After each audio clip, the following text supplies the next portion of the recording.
শুভ ষষ্ঠী সবাইকে। আমি এসেছি আমার গ্রামের বাড়িতে। এই যে পিঙ্ক কালারের বাড়িটা দেখলে, ওটা হচ্ছে আমার বাড়ি, মানে আমার ঠাকুরদার বাড়ি।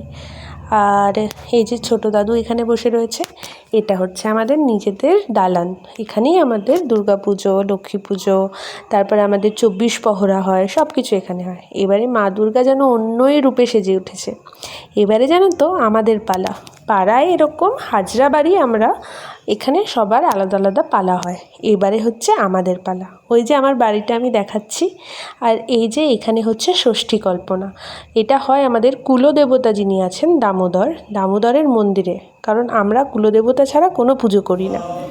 আর এই যে এখানে দুই ব্রাহ্মণ, আমাদের যে মেন ব্রাহ্মণ ওই যে বসে আছেন, তার অনেক বয়স হয়ে গেছে, তো তিনি এখনও পুজো করে চলেছেন। মানে সেই জন্য আমরা অশেষ ধন্য।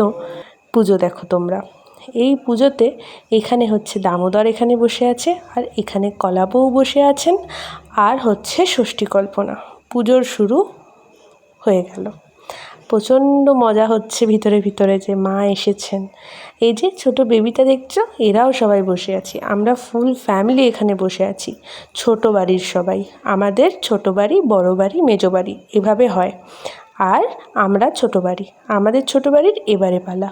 এই যে ছোট বেবিটা দেখছো, আমার নেবার, আমার জেঠু এই যে বসে আছে, জেঠুকে প্রচণ্ড ভালোবাসে, নিজের বাবার মতন। তো সেই জন্য ওরা দুজন ওখানে বসে পুজো দেখছে। আমরা দামোদরের কাছে বিভিন্ন রকমের উইশ করছি, কারণ উনি তো মানবেনই, যে ভগবানই আসুক, দামোদর আমাদের কাছে সবার প্রথম, কারণ উনি হচ্ছেন কুলদেবতা। এরপরে শেষ হলো ষষ্ঠী কল্পনা। এলাম মন্দিরে, খানিকক্ষণ ঢাকিরা ঢাক বাজালো। আমার মা, জেঠিমা, কাকিমা ওখানে দাঁড়িয়ে ঠাকুর পুজো দেখছে। এই যে বেবিটা যে ওখানে বসে বসে ষষ্ঠী কল্পনা দেখছিল।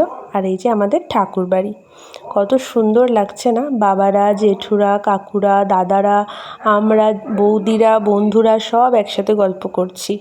এই যে দেখতে পাচ্ছ, এটা হচ্ছে আমাদের গ্রুপ। যদিও আমি এখানে নেই,